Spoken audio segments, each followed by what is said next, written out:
Si Ariso ay isang mayaman at gwapong lalaki ngunit talaga namang loyal at puro kong magmahal. Sa kanyang kabataan ay nakasanayan niyang makinig sa isang radio program ng babaeng nagngangalang Apollo, na kung saan ang simpleng pakikinig ay napunta sa usapan at kinalaunan ay nauwi sa tunay na pag-ibig. Ganun pa man, isang araw ay biglang naglaho ang babaeng kinasabi kan marinig na ngayon ay binata.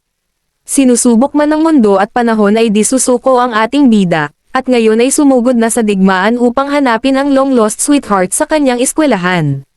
愛してるよ、山吹くん。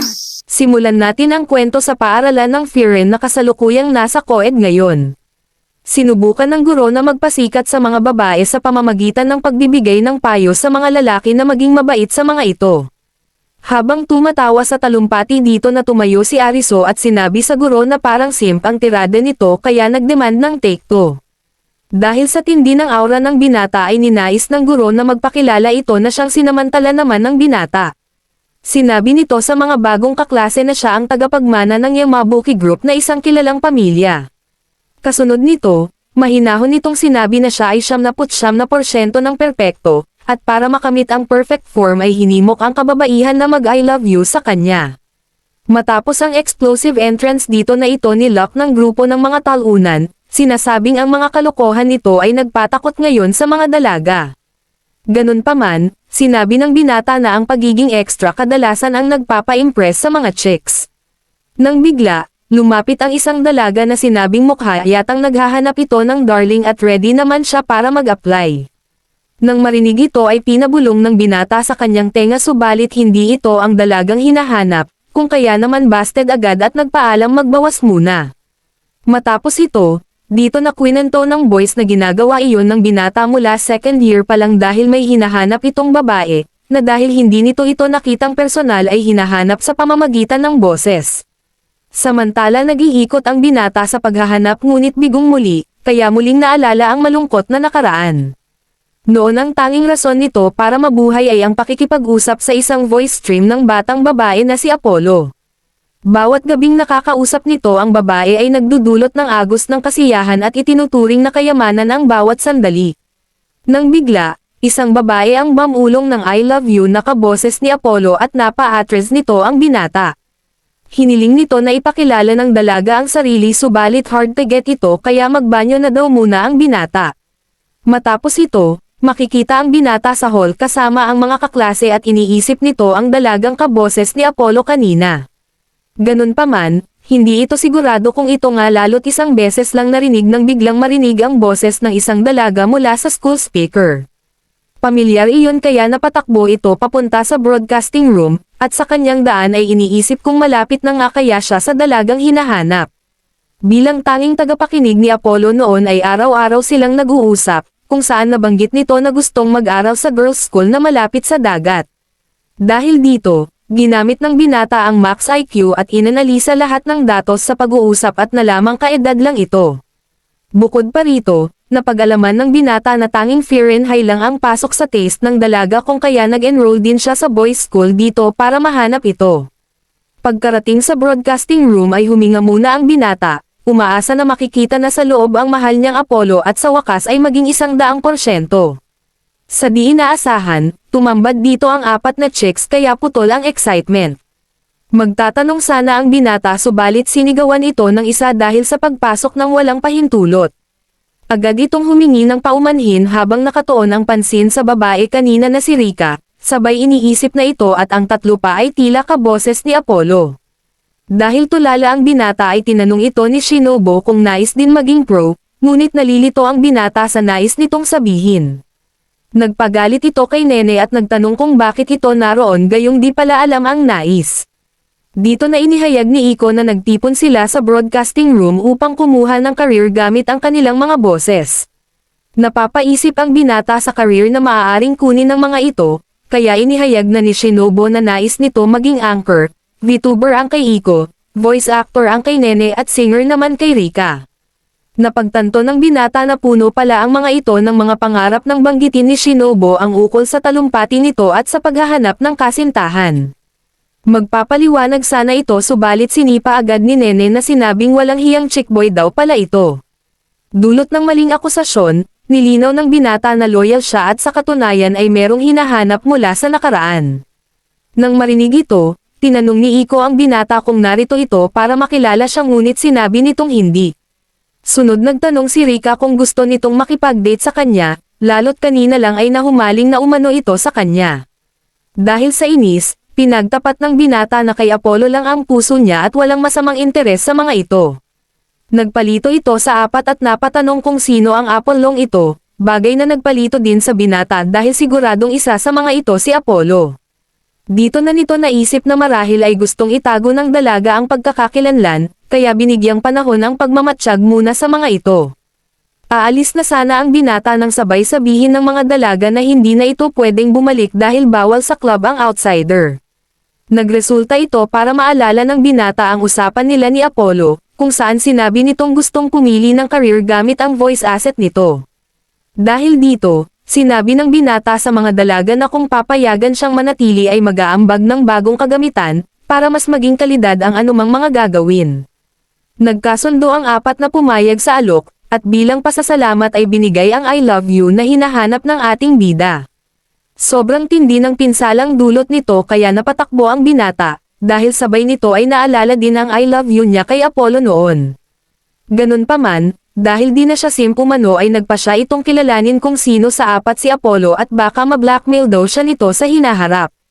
Kinaumagahan, dito na nagdesisyon magtala ang binata sa mga kilos ng apat subalit pagkapasok nito ay si Shinobu pa lang ang naroon na sinabing gusto maging maaga para mag-rehearse ng linya.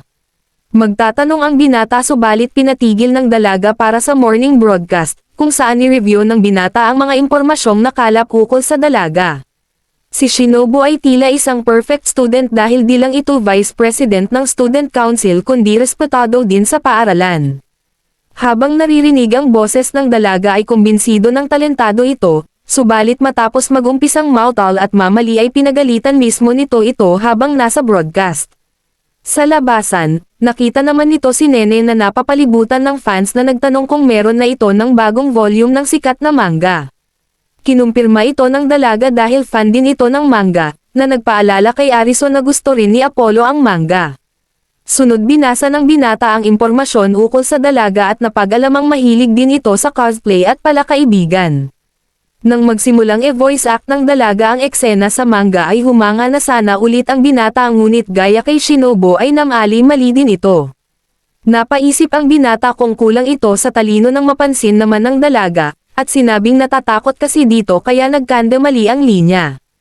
Napatakbo ang binata at naisip na hindi basta mahahanap si Apollo pagkat sa online narinig ang boses nito, at ang boses na mula sa isang instrumento ay hindi 100% na parehas sa orihinal.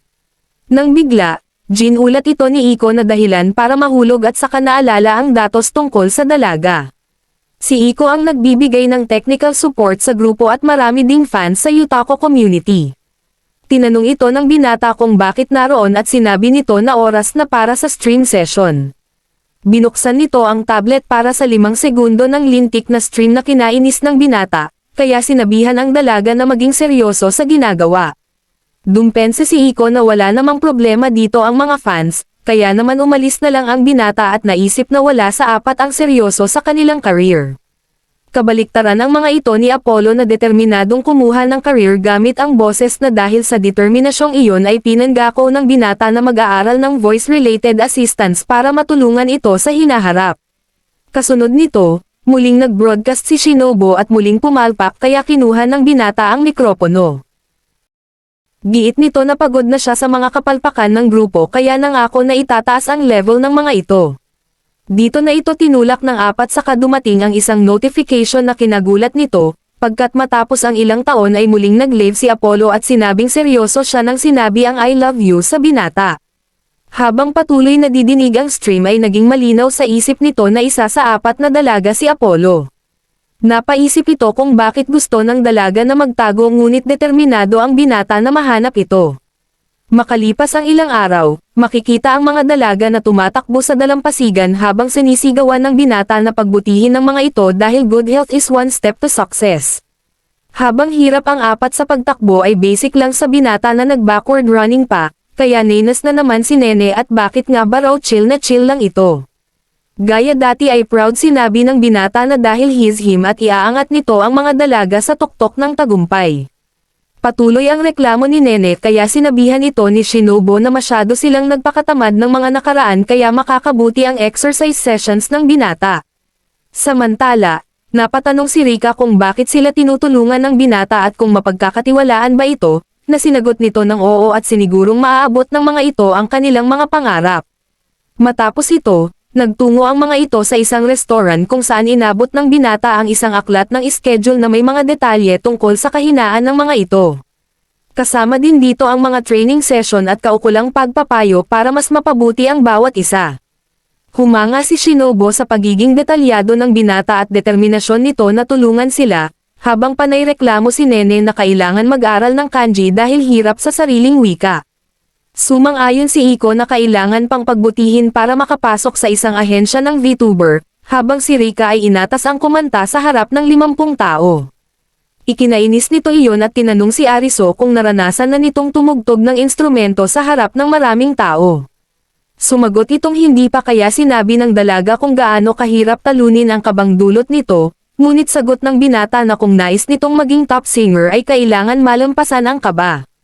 Proud nitong sinabi na hindi pa kinabahan sa buhay niya subalit tila alam ng dalaga kung gaano ito kasinungaling.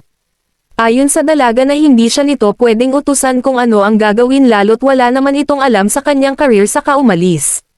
Nalilito ang binata nang ipaliwanag ni Nene na naiintindihan nito si Rika pagkat kaya na nitong magsulat ng sariling kanta ngunit inuutusan lang ng isang binatang walang alam sa pagsulat ng kanta o pagkanta mismo. Napaluhod ang binata sa tinamong pinsala dahil hindi nito matanggap na ininsulto ng mga ito ang kanyang kakayahan. Maya-maya, binasa ng binata ang mga tala na nakalap tungkol sa mga dalaga at napag-alaman na merong mini-concert si Rika sa likod ng paaralan. Agad itong pumunta doon at nakita ang dalaga, na habang kumakanta ito ay muling naalala ng binata ang malaanghel na boses ni Apollo habang kumakanta, natago sa kanyang kaluluwa. Matapos ang unang kanta, dito na nakita ng dalaga ang binata na nagpakaba dito at inaming ayaw nitong marinig siya nito habang kumakanta. Matapos ang mini-concert ay bumalik ang aura ng dalaga sa dati at pabirong tinanong ang binata kung na-fall ba raw ito sa kanyang angelic voice. Walang pag-alin lang ang pinuri ng binata ang dalaga sa galing nito at humingi ng paumanhin sa pag-underestimate dito, subalit tila di iyon ang gusto nitong marinig at kakikitaan pa din ng pagtatampo. Makalipas ang ilang linggo, tila na guilty naman ang dalaga dahil di na ito pumunta sa club at sa concert matapos magtalo. Dito na nito narinig ang grupo ng mga babae na pinapaalis si Ariso sa kanyang spot pagkat nais ng mga ito na siya ang kumanta.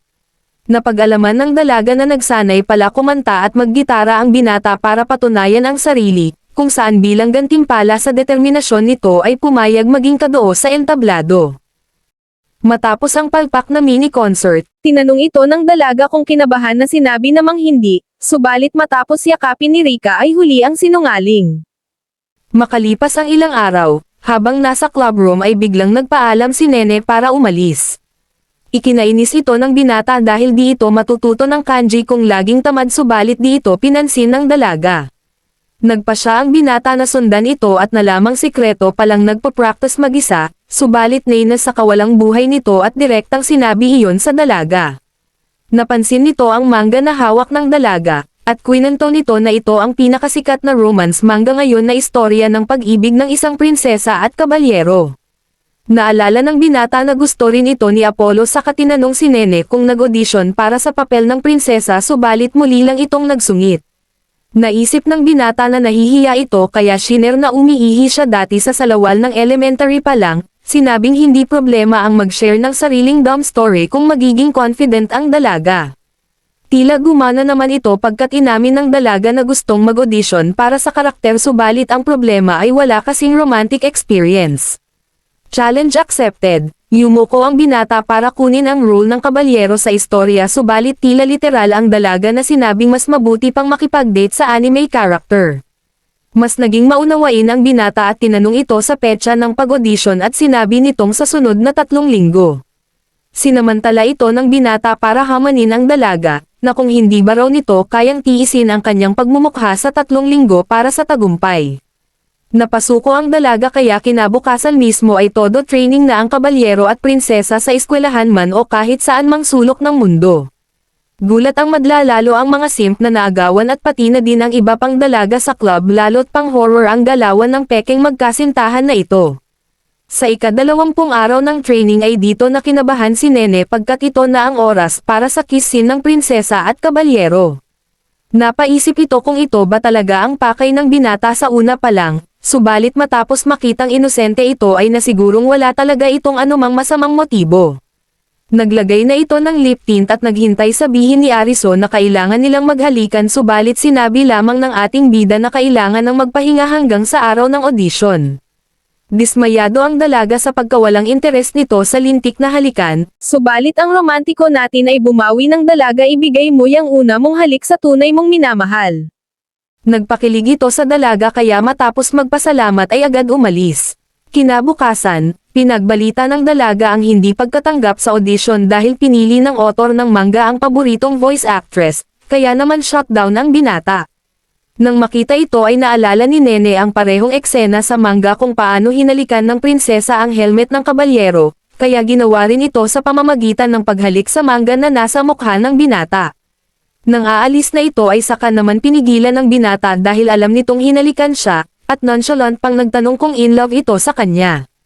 Dahil Chandre ay binigyan ito ng shoulder throw ng dalaga, saka pabulyaw umalis at pilit tinutulak ang anumang feelings na meron siya.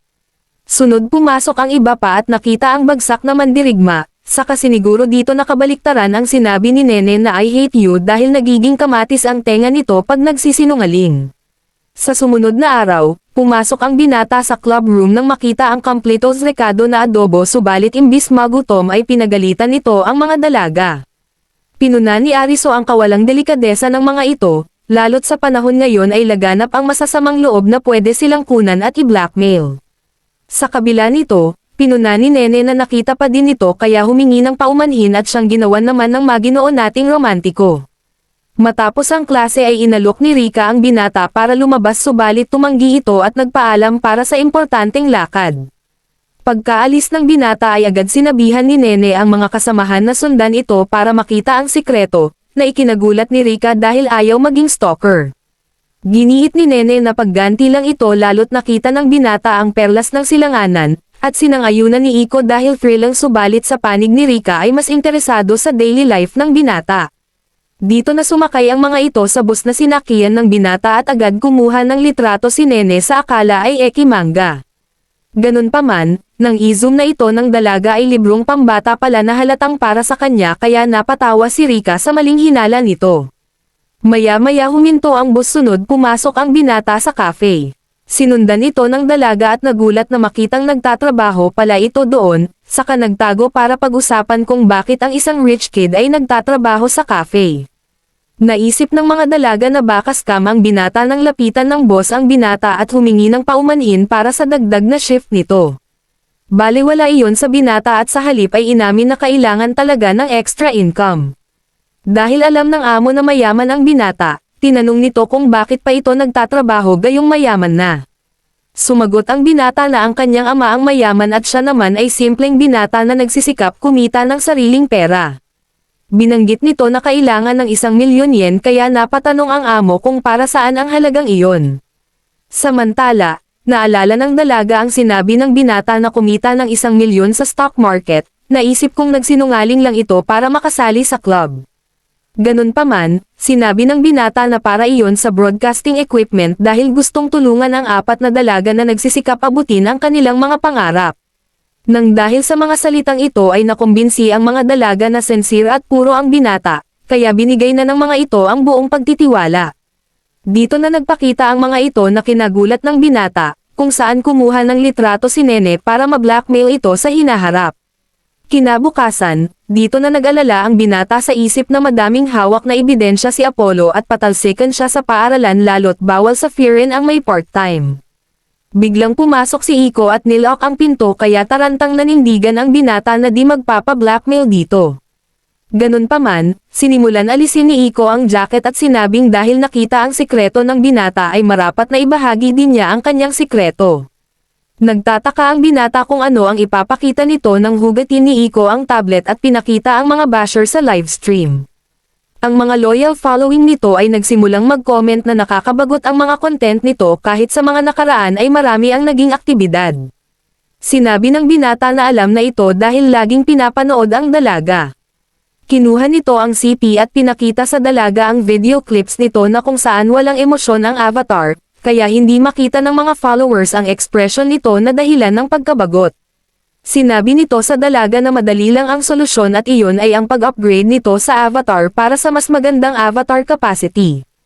Ganun pa man, sinabi ng dalaga ang kahinaan pagdating sa mga bagay na may kinalaman sa tech kaya impossible ito kung kaya naman muling siniguro ng binata na ipaubayan na ito sa kanya. Makalipas nga ang ilang araw ay tapos na ng binata ang Iko version 2, na may kakayahang ipakita ang mga emosyon ng dalaga. Sa kabila nito, matapos nilang subukan ay napagtanto ng binata na kay Iko mismo ang problema dahil di nito maipakita ang emosyon. Nang sabihin iyon ng binata ay sumagot ang dalaga na sadyang di niya kaya, na siyang di naman papayagan nito. Nilock nito ang pinto at kiniliti si Iko at hanggang bumagsak pareho. Nang makita ng binata ang matamis ng ngiti nito ay sinabihan ang dalaga na iyon mismo ang ekspresyon na gusto ng followers.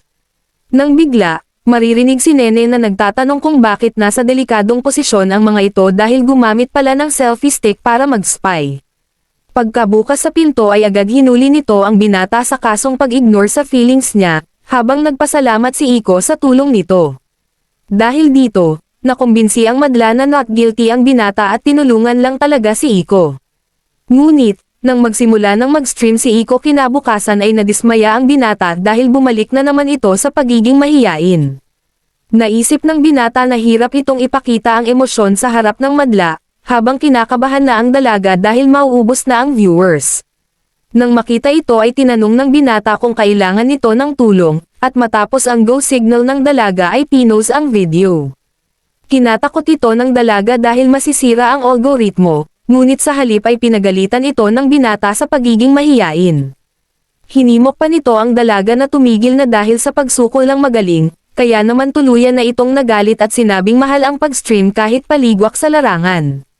Dito na pumasok ang iba pa at binunyag na video lang ang nakapost at hindi ang audio kaya naririnig pa din ito ng followers. Halos umalis ang kaluluwa ni Iko sa gulat at naisip na tapos na siya, subalit nang tingnan ang tablet ay dumami sa halip ang viewers at may mga positive comments pa. Sinabi ng binata na ang sikreto sa kasikatan ng VTubers ay ang tunay nitong personalidad, saka hinimok ang dalaga na magpaalam sa mga viewers ng maayos. Maya-maya, habang nag-jingle ay natanggap ng binata ang isang link ng stream mula kay Iko kung saan niregaluhan nito ito ng matamis na ngiti. Ganun pa man, sinabi ng binata na mas charming ang ngiti ng tunay kaya ayon at sure hit sa kilig ang dalaga. Dahil dito na nga naisip ng dalaga na kapag nakatingin ang binata ay laging kinakabahan at nahihiya. Isang linggo pagkatapos, inaasikaso ni Shinobu ang mga gawain ng student council dahil malapit na ang school festival. Biglang sinabi ng isang simp na naroon ang cute pic nito sa papel kaya naman lubos ang hiya nito sa cute na kapalpakan. Maya-maya pa napaligiran ang dalaga ng mga estudyante na kapwa humihingi ng tulong at siniguro nito na tutulungan ang bawat isa. Ganun pa man, nang mag-isa na lang ito ay napabuntong hininga pagkat aabutin ng hating gabi sa mga gagawin. Pagdating sa broadcasting club, ipinaalam ng dalaga na sila ang mamamahala sa pagbo-broadcast kaya kailangan nilang maghanda. Nang marinig ito ay nagsuggest si Rika na gumawa ng script para sa komentaryo at siniguro ni Shinobu na siya na ang gagawa. Sa di inaasahan ay di pa dito natapos, dahil sa pagpapatuloy ng meeting ay laging hindi kaya ng iba ang mga gawain na nagresulta para saluhin lahat ng dalaga. Sunod nagmungkahi si Arison na dapat may sariling event ang club para sa school festival, at sa pagtatapos ng meeting ay pinanggako ng dalaga na siya na ang bahala sa lahat pati sa kanilang separate event. Kaya, matapos magmungkahi ang tatlong walang alam para lumabas ay tinaggihan nito dahil sa dami ng gagawin. Pagkaalis ng tatlo ay nagpaiwan ang binata na nakita ang pagod sa mukha ng dalaga saka ito pinasunod sa isang sulok. Biglang inipit nito ang dalaga sa pader sabay sabing isikreto mo ito binibini, kaya kinabahan ang romansa natin sa isip na confession ito na susundan ng paghalik. Sa di inaasahan ay inabot nito ang candy na bawal pala sa class rules. Binanggit ng binata na nag-iba ang boses nito at tila wala sa sarili kaya makakatulong ang matamis para kumalma ito. Kinilig ang dalaga at nagpasalamat nang sabihin ng romantiko natin na napansin ang pagbabago dahil nakamatsyag lagi dito. Sa sobrang kilig na dulot ng salitang iyon ay bumanat na din ang dalaga na mas mag-aayos ng sarili lalo't may nagmamatsyag pala. Di nakita ng binata ang sign gaya ko at sa halip sinabi na mukhang pagod na pagod ito. Inamin ito ng dalaga na gustong pasanin ang pasanin ng lahat para makita bilang role model. Bagamat naiintindihan ng binata ay walang alinlangan nitong sinabi na dapat matuto itong umasa sa tulong ng iba at magsaya paminsan-minsan. Matapos ito ay aalis na sana ang binata, nang biglang hawakan ng dalaga ang kamay nito na sinabing ito naman ang sumunod. Ilang sandali ay napunta ang mga ito sa library at pinapikit ni Romansa si Romantiko. Sa una ay pumayag ang binata subalit nang ipabuka na ng dalaga ang bibig nito ay dito na naputol ang iyong inaabangan. Matapos tumilapon ay nakita ng binata ang chocolate sa kamay ng dalaga na umamin na kumakain ng matatamis para mawala ang stress. Napansin ng binata ang napakaraming matatamis kaya nagbabala sa dalaga na tataba ito kung hindi titigilan ang pagkain nito. Dito na nito tinanong si Shinobu kung bakit ayaw magpatulong sa mga dalaga. Sinabing gusto nitong tulungan ang mga kaibigan hanggat maaari, dahil malapit nang umalis sa broadcasting club. Nataranta ang binata at nagtanong kung may malalang sakit ito subalit tinanggi ng dalaga. Ayon dito na nais lamang mag-focus sa academics dahil lahat ng TV anchor ay galing sa mga sikat na universidad. Ganun pa man, ayaw ng binata sa vibes na ito kaya nag-alab at kinahulog ng dalaga. Pinuna nito ang tila pagiging asaw-talunan ng dalaga, at pinangako na tutulungan itong abutin ang mga pangarap at wala ng dahilan para umalis pa sa club. Matapos sweet tulungan ito makatayo ay sinabing hindi niya hahayaang mawala ang dalaga, at siniguro na kasing galing ito ng tatlo kaya di dapat tawaran ang kakayahan. Matinding kilig ang dulot nito sa dalaga subalit di pa tapos, dahil sunod kumain ng chocolate ang binata bilang tanda na partner in crime sila. Kinabukasan, kabado man ang dalaga ay nilahad sa iba pa ang plano sa school festival at hiningi ang tulong ng mga ito. Just like that, pumayag hanggang kaya naman sa umpisa ng event ay naging smooth ang mga kaganapan. Makalipas ang ilang sandali ay kinarir ni Ariso ang pag-MC dahil sumali si Narika at Iko sa scavenger race. Dahil sa parehong si Ariso ang tinutukoy sa nabunot ng dalawa ay dinakat ng mga ito ang binata na nagpaselos at nagpakilig sa madla. Dahil praktisado sa sitwasyong ito ay inactivate ng binata ang romantiko mode sabay gamit ng Godspeed subalit second place lang. Sa cavalry battle ay binuhat naman ng binata si Shinobu bilang substitute sa umatras na mga kalahok. Si Nene ang di inaasahang katunggali habang kinikilig si Shinobu na binuhat siya ng romantiko, at siniguro naman nito sa dalaga na siya na ang bahala sa digmaan. Mabilis nagtapos ang digmaan kung saan natalo ang team romantiko dahil wala sa focus ang kinikilig na dalaga. Habang umiiyak sa pagkatalo ay pinagaan ng prinsesa ang loob ng mandirigma, at sa isang sulok ay may isang mangingibig ang nakaramdam ng selos. Maya-maya nagtipon ang grupo para isagawa ang sariling event, kung saan hahayaan ang mga estudyante na magkaroon ng anonymous confession gamit ang kanilang broadcasting equipment. Ipinakita ni Shinobu ang flyer para dito at pinuri ng iba pa dahil sa kagalingan. Inamin ng dalaga na matagal nang gustong magsagawa ng sariling event, at salamat sa mga ito ay naisakatuparan iyon. Dito na dumating ang guro at club advisor na si Lemon na sinabing hindi maaring magkaroon ng ganitong event sa Firen. Sanib puwersa ang mga dalaga na nagreklamo at nakiusap sa guro na pag-isipan nito, subalit nanindigan ito na bawal ang anumang relasyon sa patakaran ng paaralan. Dito na pumasok ang binata para tumulong at nagpakilala bilang club manager, subalit agad tinanggal ng maasim na guro sa posisyon dahil ayaw umano sa lalaking club member. Shutdown ito ngunit binayda ni Shinobu ang binata na kundi dahil dito ay hindi sumikat ang club, at kung papayagan isagawa ang event ay mas lalo pang sisikat. Nagtanong ang guro ang anong mapapala dito at sinagot ng dalaga na maaring mapromote ito, pagkat siya ang mismong club advisor. Matapos pag-isipan ang alok ay pumayag ang guro at nagtanong kung paano gagawin ang event. Nang mabanggit ang tungkol sa flyer ay sinabihan ang mga ito ng guro na tumingin sa ibaba at doon nakita si Muscleman. Ito ang simbolo ng bitterness pagkat pinagbawalan nitong magtabi ang boys at girls dahil ayaw mainggit. Napapaisip ang mga dalaga kung paano malalampasan ito, nang magmungkahi si Lemon na gagamitan ito ng pamatay na galawan para maipamahagi ng mga ito ang flyers. Approve ito sa madla kaya naman nilunsad agad ni Lemon ang secret technique kay Muscleman. Sinamantala na ito ng grupo at pasikretong pinamahagi ang mga flyers, subalit sa huli ay naisip na maaari pa din silang mahuli ng ibang guro. Nakaisip si Nene ng plano at nilahad ito sa grupo kung saan nagreklamo si Rika dahil enhihiya, pero pinipilit ito ng dalaga at isipin na lang umano na para ito kay Shinobu. Maya-maya, lumabas ang mga ito suot ang maid outfit kaya dinagsa ng madla at saka binigay ang mga flyers tungkol sa event.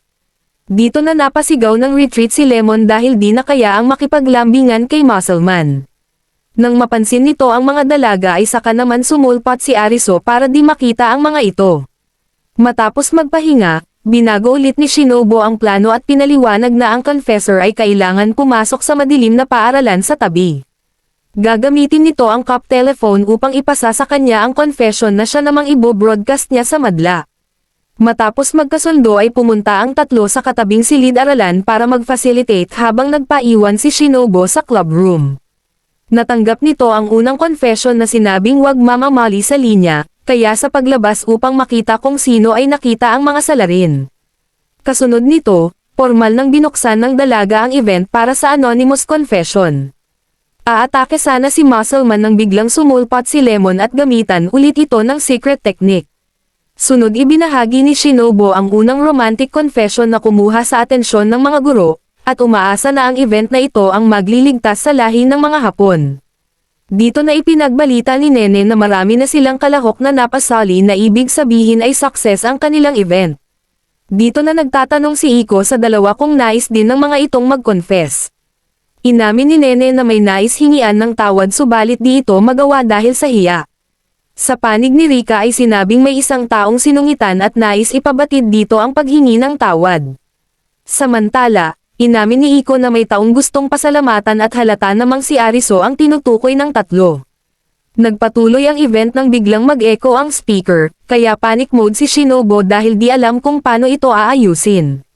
Dito na naalala ng dalaga ang mapait na karanasan sa ina at naiyak, nang biglang magbukas ang pintuan at pumasok ang grupo. Sinubukan ayusin ni Iko ang mic subalit bigo ito dahil kulang ang kaalaman dito.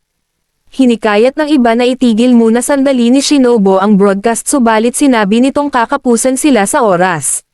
Sa huli, sinabi ng dalaga na gagamitin na lang ang sariling boses, subalit di sumangayon ang mga kaibigan dahil baka mapinsala ang lalamunan nito. Dito na lumitaw ang binata dala ang megaphone at nagwikang andito na ako romansa. Dahil dito, agad niyakap ito ng dalaga na sinabing laging sakto ang dating mo romantiko. Habang selos itong isa ay pasimpleng bamulong si Ariso na partner in crime sila habang buhay.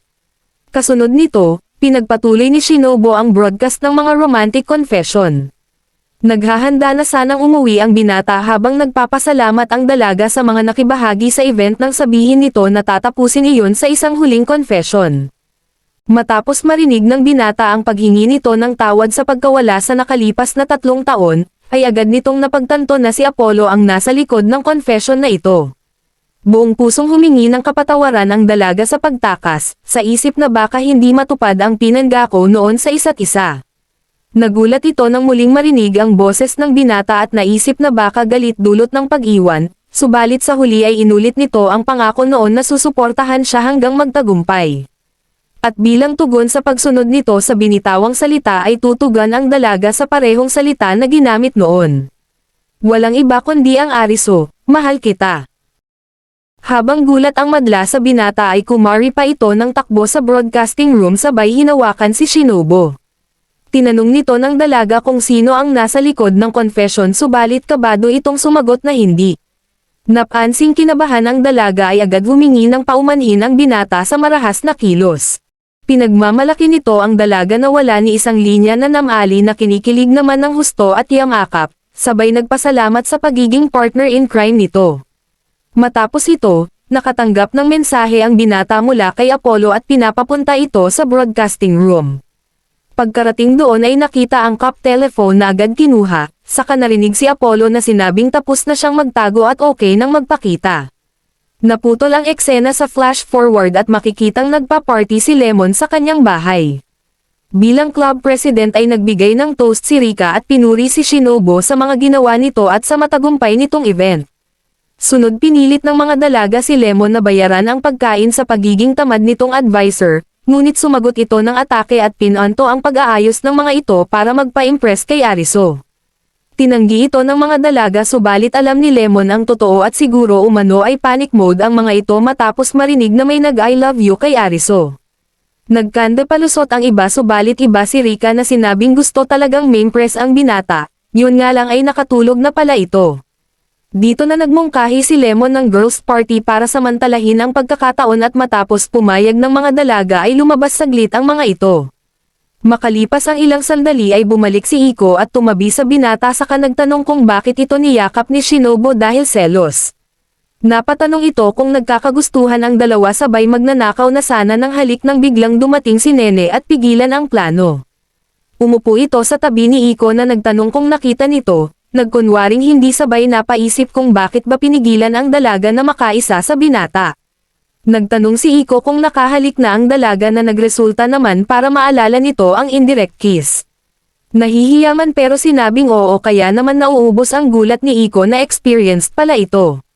Dito na gumanti ng tanong si Nene na kung gusto ba nito si Ariso na siyang didin na sagot ni Iko. Dito na inamin ni Nene na nakita nito ang attempt ng paghalik sa binata kanina kaya parang pas ang gala na nagwala ang dalaga. Inamin ng dalaga na may nararamdaman siya para sa binata subalit hindi alam kung ano iyon. Sunod umamin si Nene na basura ang tingin sa kalalakihan subalit pag si Ariso na ay gumagaan ang pakiramdam. Nang bigla, narinig ng mga ito si Shinobu at sa sobrang taranta ay nagtago sa ilalim ng kama. Samantala pumasok na ang dalaga at nakita ang tulog pa ring binata at saka tumabi, sunod humingi ng tawad sa dalawang bagay. Una ay ang mainit na pagyakap kanina, ngunit nang aaminin na sana ang bagay na maaaring konektado kay Apollo ay narinig si Rika. Lito di taranta ito at napasuksok sa ilalim ng kama, kaya naman tatlo na silang timang dito na ayaw pa umamin na mahal ang binata. Si Rika naman ang tumabi sa binata, at nang akmang may aaminin ay bumahing si Iko kaya buking ang mga ito. Ilang sandali pa at dito na nagising ang binata at nakitang tila naging multo ang mga dalaga, kaya napatanong kung nag-aaway ang mga ito. Dito na binunyag ng mga ito na planong bumili ng kanya-kanyang pagkain subalit sa huli ay pare-parehong cake ang nabili. Namangha ang binata sa magic coincidence na ito, saka sinabi ng mga dalaga na gusto pasalamatan ang binata dahil sa mga pagtulong nito. Dahil dito, ganado na inupakan ng binata ang cake para ipakita ang pasasalamat na nagdulot naman ng alala sa mga mangingibig. Pumasok si Lemon na may dalading lintik na cake kaya hindi makapaniwala ang binata. Inubos nito ang 4 na cake na nagpamangha sa mga dalaga at nagresulta para matuwa si Lemon at cake niya naman umano ang kainin. Tumanggi ang binata at sa halip ay nagmungkahing maglaro, at matapos payagan ng mga dalaga ay nilabas ni Lemon ang Jenga kung saan ang matatalo ay siyang kakain ng cake. Habang ito ang naging spectator sa laro ay nagsimula na ang grupo sa paglalaro at si Nene ang kawawa dahil lahat ng talino nito ay nasa buko niya. Nang oras na ng binata ay ginawa nitong mas komplikado ang balangkas na nagpahirap sa mga dalaga, habang nakatitig lang ito at sinusubukan hulaan kung sino si Apollo. Balik sa school festival, lumalabas na nang ipapakilala na sana ni Apollo ang sarili ay tinaggihan nito, at sa halip ay sinabing mas gustong makilala ito ng siya mismo. Dagdag pa nito na gustong gawing pro ang bawat isa sa club na ikinagulat ni Apollo, at sinabing mukhang mataas pa rin ang mga pangarap nito. Sa kabila nito, determinado ang binata at sinabi sa dalaga na tutuperin ang pangako anuman ang mangyari. Tinanong ito ni Apollo sa layunin, sinabi nito na gustong maging producer ng mga kanta at anime, magkakaroon ng programa sa broadcasting at mag-concert. Magiging magkatrabaho sila sa ayaw o gusto nito kaya sumagot si Apollo sa pagpapikit ng mata nito sa kalumabas. Sa pagmulat ng mga mata ay dito na ito pinunan ni Nene at sinabihan mag-focus sa laro. Pagtingin ng binata sa mga pyesa ay laking gulat dahil napaka-komplikado na ng istruktura nito. Ikinatuwa ito ng mga dalaga na nagsanib puwersa para dito kaya napagamit ng total concentration ang binata. Kinuha nito ang isang pyesa at nagakalang panalo na, subalit dito naman bumagsak ang istruktura. Kasunod nito, Hinatid ng binata ang apat at muling bumalik sa eksena kay Apollo kung saan sinabi nito na fan pa rin ng dalaga hanggang ngayon. Nagpapasalamat itong muling marinig ang dalaga at pati na sa I love you Ariso saka bumalik sa kasalukuyan kung saan di pa din mahulaan ng binata kung sino ito sa apat. Napansin ito ng mga dalaga kaya binalik nito ang aura at kinongratulate ang lahat sa matagumpay na pamamahala sa event. Inamin ng tatlo na nag-enjoy sila sa anonymous confession na ginawa ni Shinobu at nasiyahan naman ito na nagbunga ang mga pagpapakahirap. Muling bumalik sa binata at naalala nito ang mga sinabi ni Apollo na nagpakilig sa kanya, ngunit wala pang translation dahil suspense. Maraming salamat sa panonood, hanggang sa muli mga romantiko at romansa.